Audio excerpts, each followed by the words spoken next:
Bien-aimés, aujourd'hui, j'aimerais faire un enseignement systématique en prenant un chapitre et en partageant et en prenant ce chapitre et en réfléchissant sur quelque chose.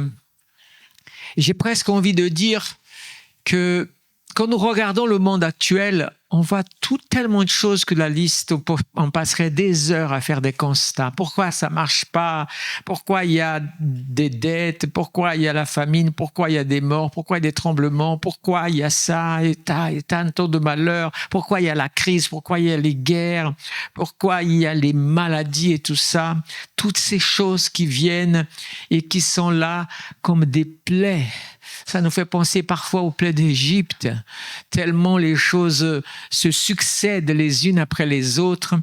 Et j'aimerais prendre un exemple pour vous dire qu'il y a une chose que des fois, vous voyez, on va bientôt avoir des élections et j'ai envie de dire, je me demande de présenter cela comme un programme de pourquoi on ne penserait pas à ça quand on ferait un programme pour un pays.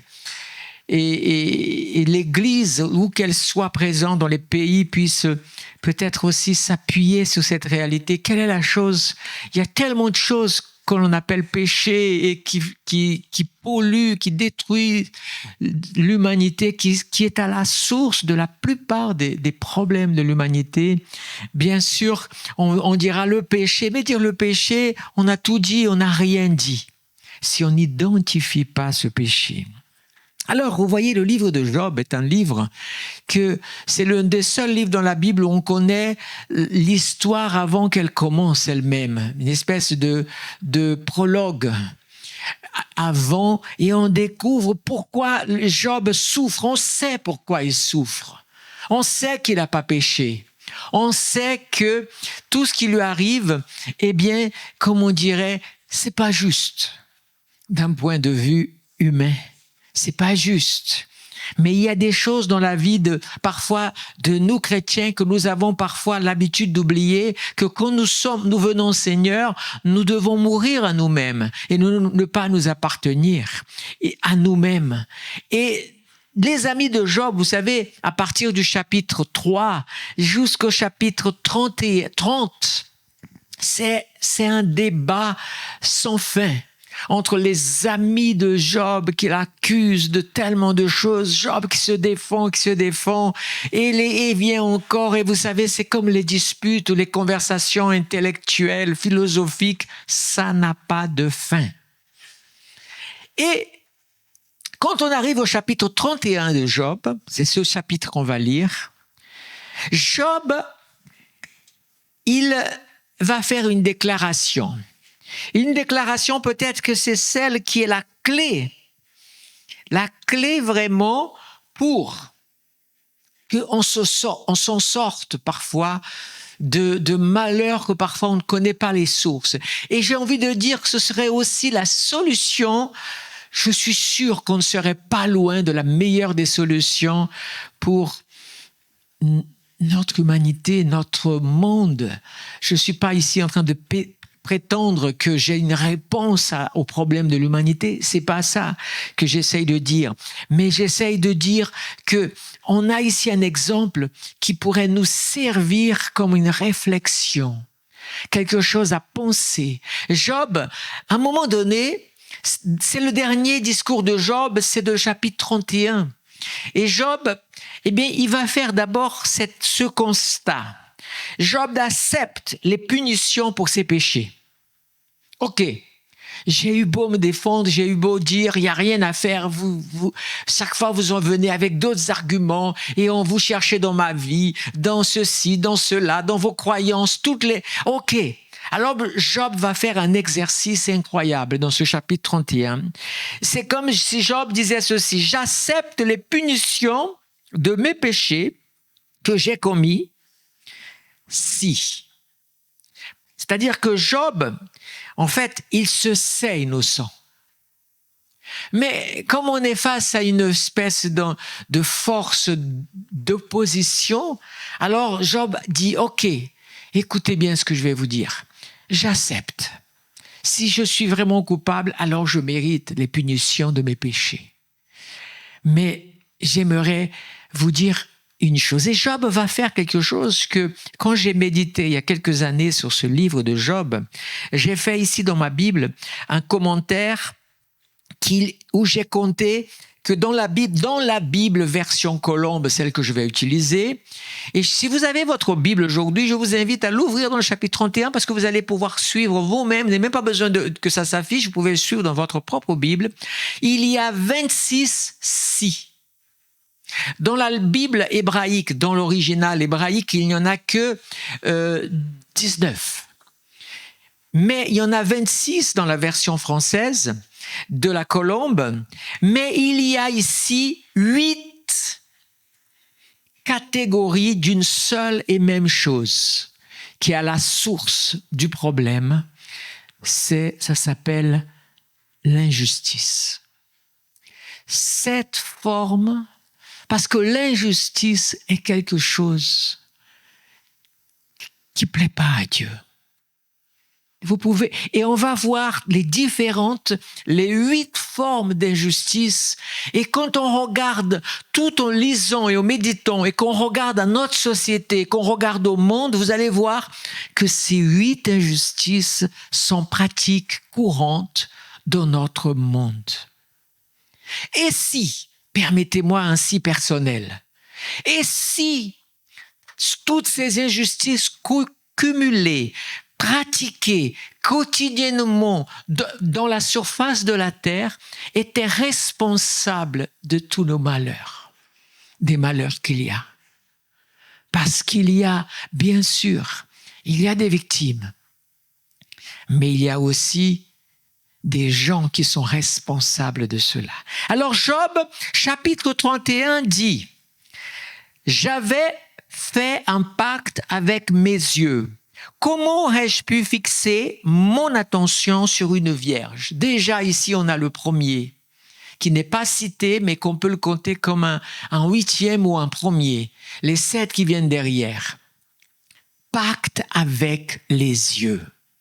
La plupart de nos péchés sont liés à l'œil, à ce qu'on voit. Tout ce qui rentre est à l'œil. Ève a désiré le fruit, le serpent a dit « je la tiens ». On désire quelqu'un et on fera tout pour l'avoir parce que l'œil, on a tapé dans l'œil, comme on dit. Et vous allez voir que tout ce qui se trame en général passe par l'œil. Des choses sont par l'oreille, mais l'œil, il commence à dire, si j'ai fait un pacte avec mes yeux, ça veut dire j'ai choisi de résister à tous les péchés qui rentrent par mes yeux. Et on va voir, en lisant ce texte, on va lire par partie, parce que je vais citer chaque injustice qui est citée par Job, où il estime que ces 7 ou 8 injustices sont dans la catégorie que s'il pratique au moins une seule d'entre elles, alors il mérite tous les malheurs.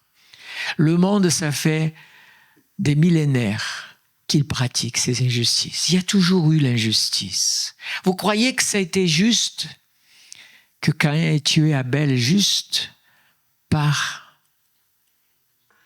quoi? Jalousie. C'est le début de l'injustice. Le sang a demandé justice. Pas vengeance, justice. Parfois on confond la vendetta avec la justice. La justice, c'est différent. C'est pour ça que la justice, elle se présente normalement avec une balance et avec les yeux bandés. Vous avez remarqué ça?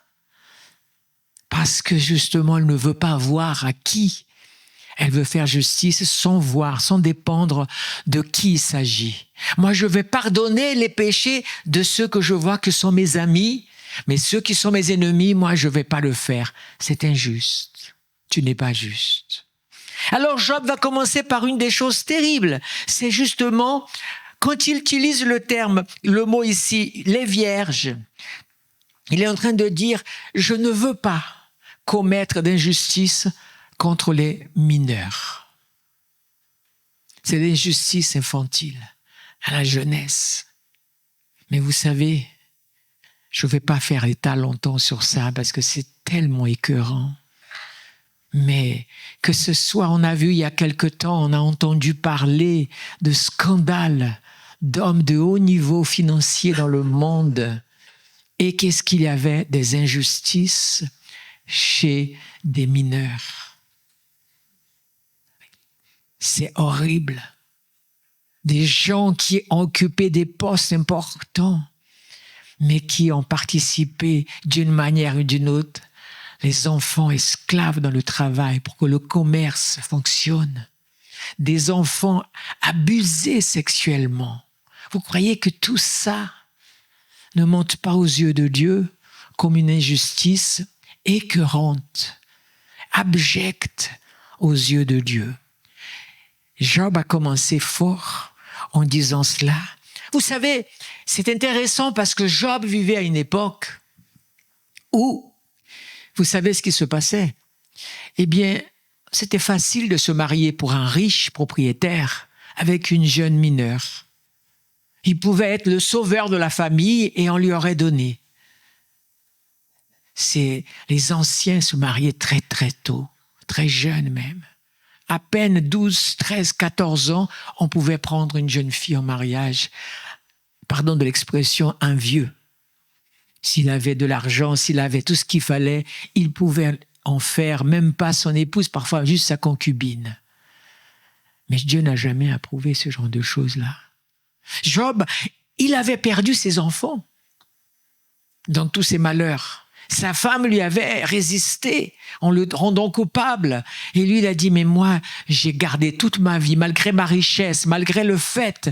Vous voyez, Job, il parle que d'une seule épouse. Il parle pas qu'il avait plusieurs, même si les gens d'Orient en avaient, mais lui, il avait été resté fidèle au Seigneur à une seule. Et qu'est-ce qui se passe? Il a eu des enfants. Mais malgré tout, il n'a pas profité de sa position pour abuser des pauvres et d'être injuste. Alors il dit le suite, quelle part Dieu m'aurait-il réservé en haut? Quel héritage le Tout-Puissant m'aurait envoyé des cieux? La misère n'est-elle pas pour l'homme inique et l'infortune pour ceux qui commettent tant l'injustice? N'est-ce pas Dieu qui regarde mes voies et qui compte mes pas? Voilà comment Job regardait les choses. Je ne pourrais pas commettre cette injustice. On va voir maintenant la deuxième injustice. Je vais vous la nommer. Moi, je l'ai appelée et on va le lire. Elle va du verset 5 au verset 8. Moi, je l'ai appelée la tricherie. Justice de la tricherie. Versets 5 à 8, il est dit, « Si j'ai marché dans la fausseté, si mon pied s'est hâté vers la ruse, que Dieu me pèse dans des balances justes, vous voyez, justice, et qu'il reconnaisse mon intégrité. Si mon pas s'est détourné du droit chemin, si mon cœur a suivi mes voies, si quelque souille s'est attachée à mes mains, que je sème et qu'un autre mange et que mes rejetons, c'est-à-dire mes enfants, soient rejetés. » Voyez, la tricherie est une grande injustice. Tricher, quelle que soit la forme qu'elle peut présenter pour vous, ne soyez pas fiers de tricher, que ce soit à l'école. Celui qui triche et réussit, en plus il se vante et il estime qu'il a fait quelque chose de bien. Mais la tricherie est une injustice pour les gens qui ne trichent pas. Surveillons nos chemins, c'est très facile de tricher. Les dangers de la tricherie se présentent à nous pratiquement quotidiennement. Ah, si je pourrais faire ça, mais qui le verrait? Dieu le voit. La première condamnation, c'est la tricherie. La deuxième condamnation considérée comme dans ce texte va du verset 9 au verset 12, je l'ai appelé adultère et trahison. Lisons le texte, versets 9 à 12, c'est ça? Il est dit, « Si mon cœur a été séduit à cause d'une femme, si j'ai fait le guet à la porte de mon prochain, que ma femme tourne la meule pour un autre. Vous vous rendez compte ce qu'il dit? Et que d'autres abusent d'elle, car c'est une infamie, une faute punie par les juges. C'est un feu qui dévore jusqu'à l'abîme de perdition et qui pourrait détruire radicalement tout mon revenu. Trahison. C'est la première chose qu'il y a dans l'adultère, c'est la trahison. On a trahi les vœux de fidélité. Trahir un ami, c'est une trahison. Vous savez, on peut joindre la tricherie et l'adultère parce qu'elles ont un point commun dans la tricherie. C'est quand on adultère un document. C'est-à-dire qu'on le change de son origine. C'est une expression qui s'applique aussi à ça. L'adultère, c'est quoi? C'est quand on change une promesse, une parole qu'on a donnée devant Dieu et qu'on fait autre chose. L'adultère, aux yeux de Dieu, est très clair. Jésus, quand il est venu, Jésus était amour. Il est amour. Mais au sujet de l'adultère, il a dit, quand tu regardes une femme et que tu la désires dans ton cœur, tu pêches déjà. C'est les paroles de Jésus dans Matthieu 5. Vous voyez à combien l'adultère était considéré comme un acte d'injustice. Vous savez combien de familles ont payé des prix, des enfants qui perdent mère ou père à cause de l'adultère, de la trahison. Parce qu'un homme marié en famille, ou peu importe qu'il est, il a vu, il l'a désiré. Et il fait tout pour l'avoir. Il y a une chose qui a fait tomber son sang, c'est quand ses yeux ont vu Dalila. Il est tombé parce qu'il a péché. Il a pas commis un adultère parce qu'il n'était pas marié, mais il a commis un adultère parce qu'il a trahi Dieu. Et il a désobéi à ses parents. On va lire le troisième acte d'injustice, qui est, quatrième plutôt, c'est du verset 13, j'ai appelé ça l'injustice patronale. Ça existe ça? Verset 13 à combien j'ai dit? Si vous pouvez m'aider, ce serait bien. Si j'ai méprisé le droit de mon serviteur ou de ma servante dans leur contestation avec moi, que ferai-je quand Dieu se lèvera et quand il interviendra? Que répondrai-je? Celui qui m'a formé dans le ventre de ma mère ne les a-t-il pas formés aussi? Un seul Dieu ne nous a-t-il pas placés dans le sein maternel? C'est une question ou pas? Vous vous rendez compte de la comparaison de Job? Est-ce que ça veut verset 15? Oui. Job est en train de dire, moi je suis patron mais j'ai un employé. Si je suis injuste avec mon employé, quelle part j'ai avec Dieu? Parce que je suis en train de quoi? De tricher, de voler. Qui? Mon prochain. Parce que même si aujourd'hui je suis patron et l'autre est employé, mais on est tous nés de la même manière. Et tous terminent de la même manière. Mais moi, je saisis une occasion d'abuser de l'employé, de tricher sur le contrat de travail, de tricher. Pourquoi? Tout ça est une injustice aux yeux de Dieu. Tout ça est condamnable par Dieu. Oui, tout employé est digne de son salaire, est digne de son jour de repos, est digne de vivre bien aussi parce qu'il travaille. Il ne peut y avoir des riches que parce qu'il y a des employés qui travaillent. N'est-ce pas? C'est important. Non, Dieu n'est pas favorable. C'est pas que Dieu soit contre les patrons, mais il est avec les patrons justes et qui honorent leurs employés. J'ai eu la chance, dans le premier travail que j'ai eu de ma vie, j'ai eu la chance d'avoir un patron juste, plus que juste. Il m'a demandé de passer des épreuves pour pouvoir mériter le travail qu'il allait me donner. J'ai passé les épreuves. Il m'a envoyé en formation pendant que les autres employés se croyaient pleins de droits et faisaient n'importe quoi. J'étais le seul qui réussissait en France à Colmar ma mission de 45 jours de formation. Quand je suis rentré, il a entendu, je ne sais pas comment, que je passais mon permis. J'ai rien demandé, j'ai rien fait. Et il a payé mon permis. J'ai rien demandé. Quand il a eu besoin de moi, il avait acheté une entreprise et il y avait un employé qui était de l'entreprise qui était là-bas et qui voulait pas. C'était compliqué. Il a cherché un employé pour aller travailler là-bas juste parce que c'était de confiance. Il m'a appelé moi. Il a dit, j'aimerais que tu ailles travailler. Ça sortait de mon cadre professionnel, mais il m'a demandé d'aller là-bas juste pour travailler. Pourquoi?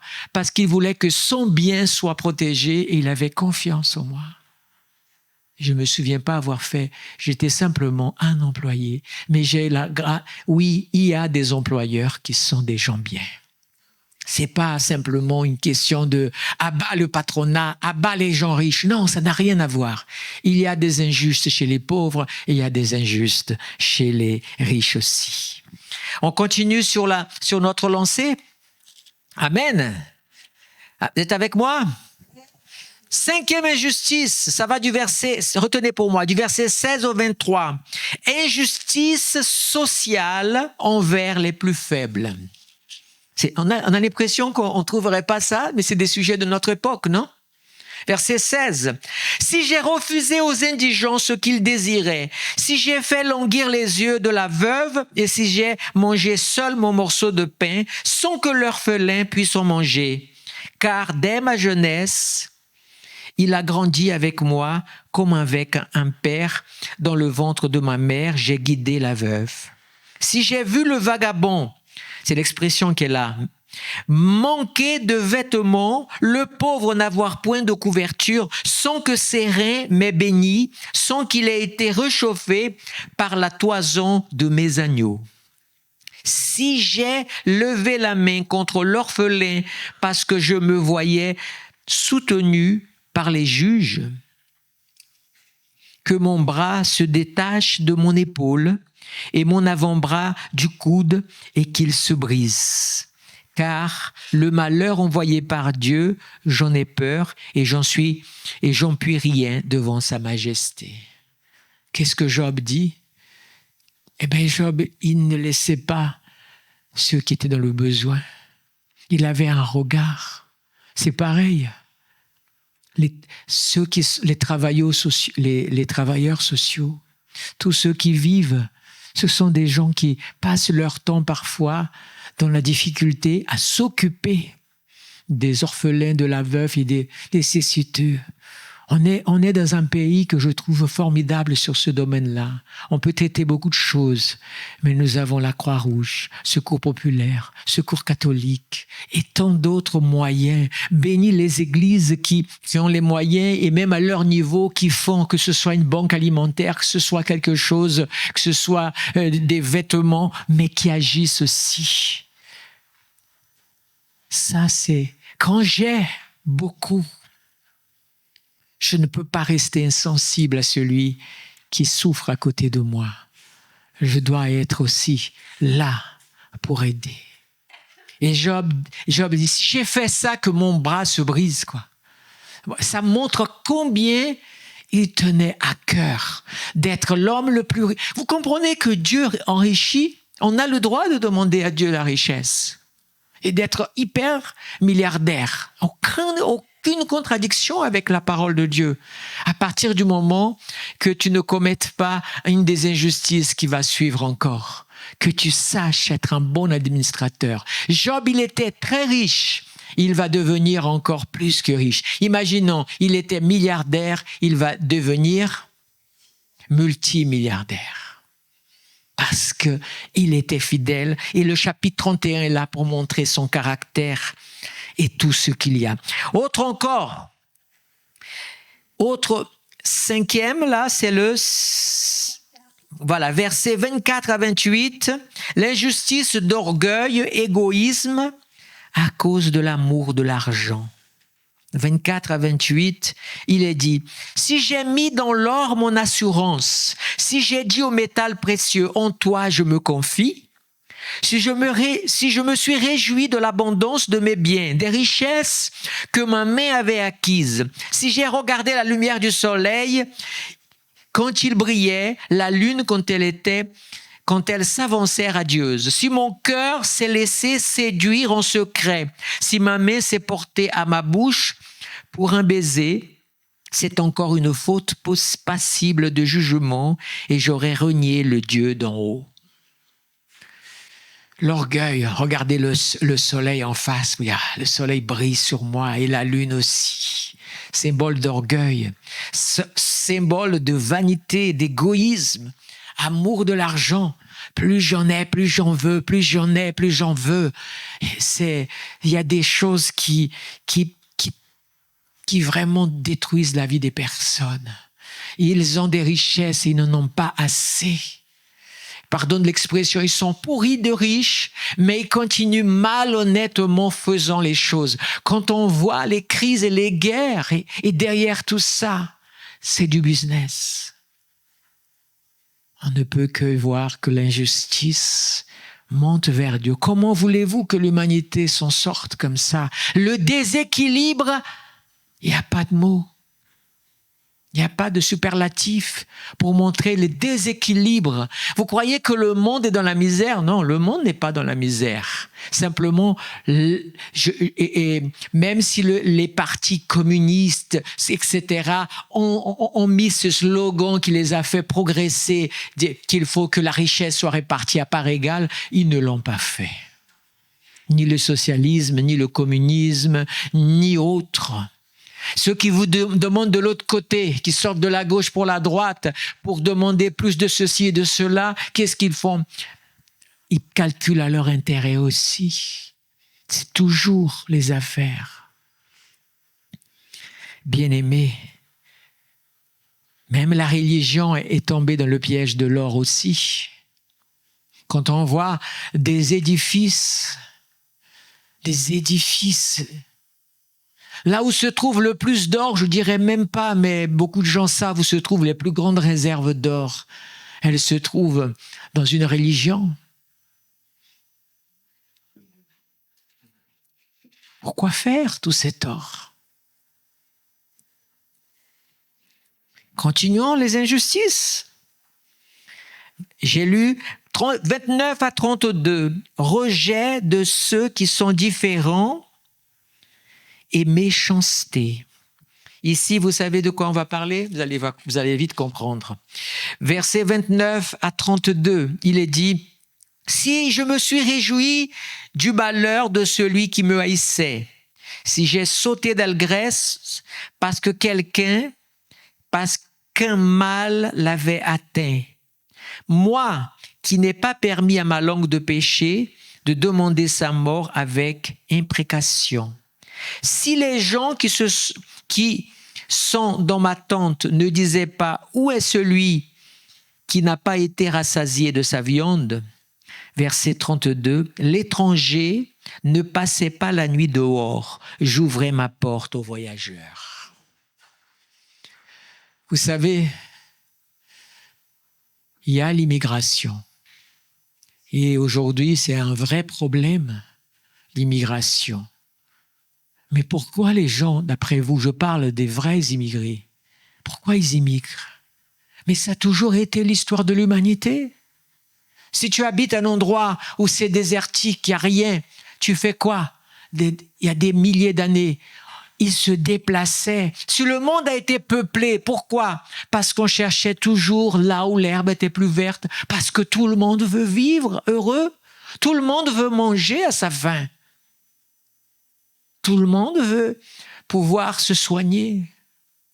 On ne peut pas rentrer dans cette guerre qui peuvent être justifiées. Peu importe. Ce qui est le plus triste dans tout ça, c'est les gens qui profitent de l'immigration.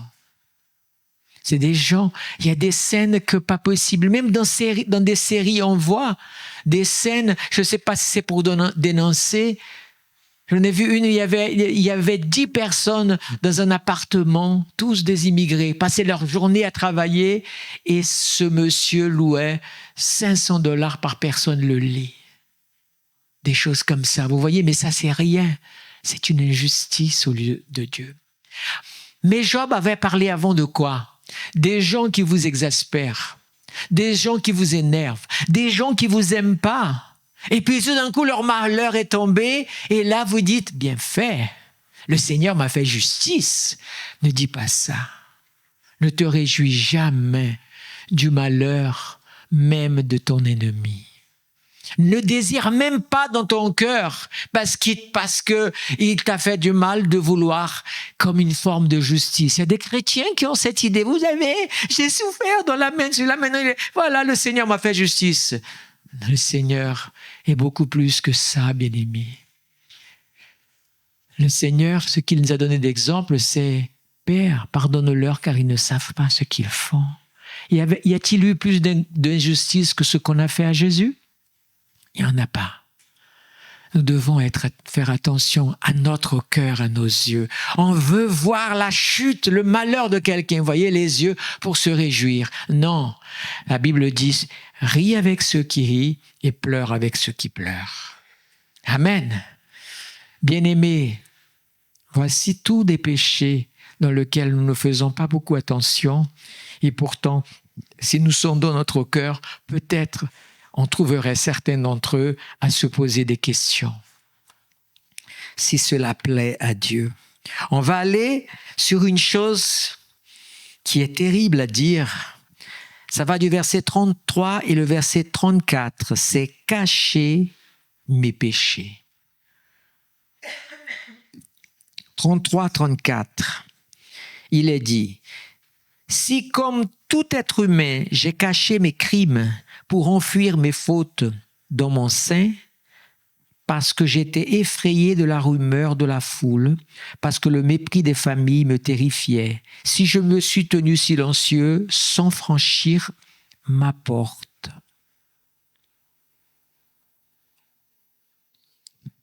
Job pose cette question. C'est toujours les si. L'a-t-il fait? Non. Pourquoi Job ne dit rien justement là-dessus par rapport aux autres?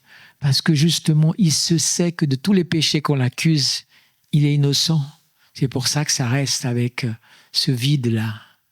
Mais nous, c'est humain, mais pas l'humain selon Dieu, l'humain dans le péché. Cacher ses péchés. La première chose qu'Adam et Ève ont fait, c'est s'habiller. Vous savez, il y a une chose que je vais vous dire et qui va vous choquer. Mais ce n'est pas le but.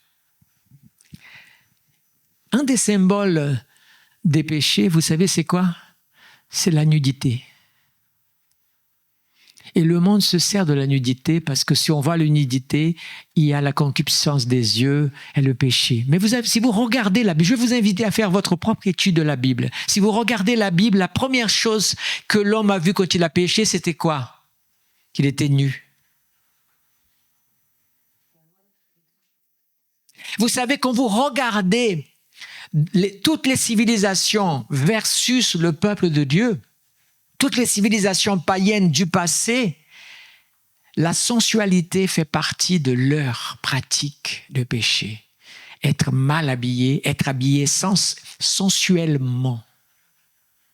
C'est un des symboles aussi du péché. Et quand un chrétien ou une chrétienne ne fait pas attention à sa manière, c'est pas une question d'être légaliste, c'est une question d'être biblique aussi. Vous comprenez?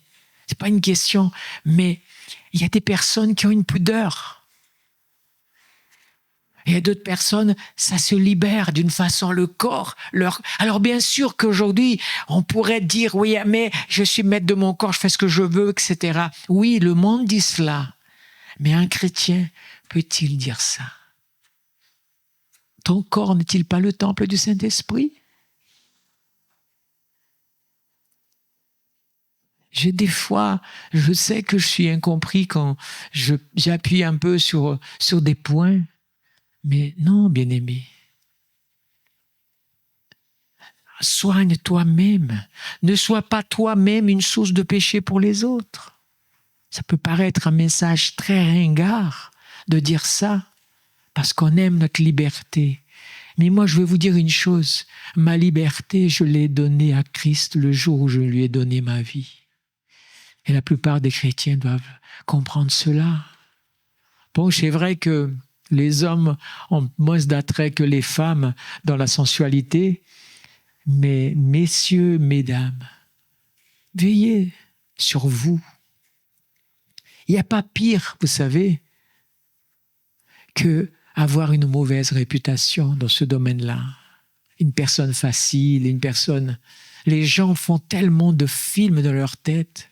Mais le monde alimente cela. Vous passez devant une pharmacie, il y a une pub pour quelque chose, et devant la pharmacie, on parle de la pharmacie. On voit une femme juste en maillot de bain, comme grande façade, mais la pharmacie, quoi. La pharmacie a besoin de ça. Tout le monde va à la pharmacie. S'il y a un endroit qui a le plus dans toute l'Europe, ce sont des pharmacies, c'est la France, championne du monde de pharmacie. Donc, c'est garanti. Une pharmacie s'ouvre, garantie de succès. Les gens malades, il y a tous les produits qui vont... Et pourtant, il faut quand même une pub avec des... Pensez à ça. Je ne vais pas développer ça parce que ce serait très loin, mais si vous réfléchissez à toutes les nudités dans la Bible, il y a toujours une relation avec un péché. Il y a un attachement à ça. Voilà. Et je continue encore cacher. Alors j'ai envie de dire une chose. Cacher ses péchés. Le chrétien devrait...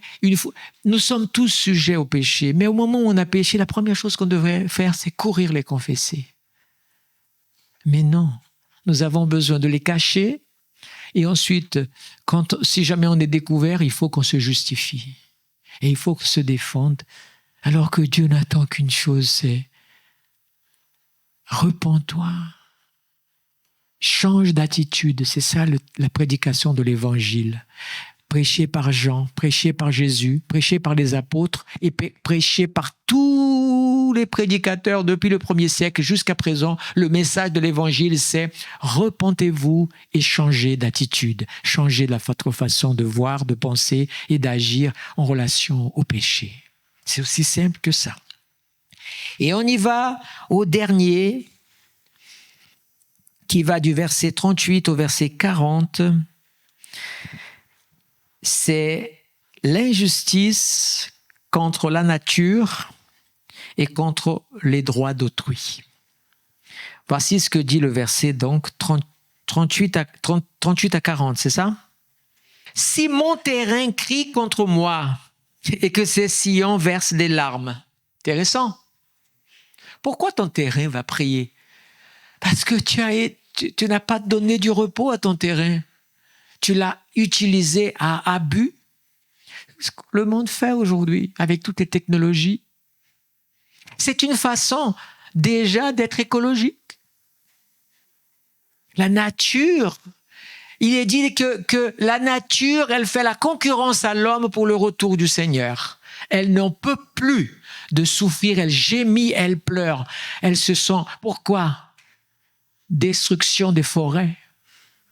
Ah, maintenant, il y a l'échauffement climatique. Mais oui, on a détruit les forêts. Et on continue à aller en Amazonie, aller dans d'autres pays où il y a de la forêt, ça continue. Alors, bien sûr qu'aujourd'hui, quand il y a la canicule, quel est le premier qui prend? La végétation encore. Pourquoi? Parce que nous sommes prisonniers d'un engrenage de notre propre injustice. Nous avons préféré habiter dans des ville. Ça ne suffisait pas, on a construit des arbres pour habiter comme des singes sur des arbres de béton. Il parle de ça. Si j'ai mangé le produit sans l'avoir payé et que j'ai désespéré l'âme de ses propriétaires, c'est quoi ça? C'est le vol et le droit des autres que je m'approprie. Ah, j'étais plus malin, je l'ai bien roulé là. Hein? Qu'il en sorte des agents au lieu de froment et de livrets au lieu de l'orge.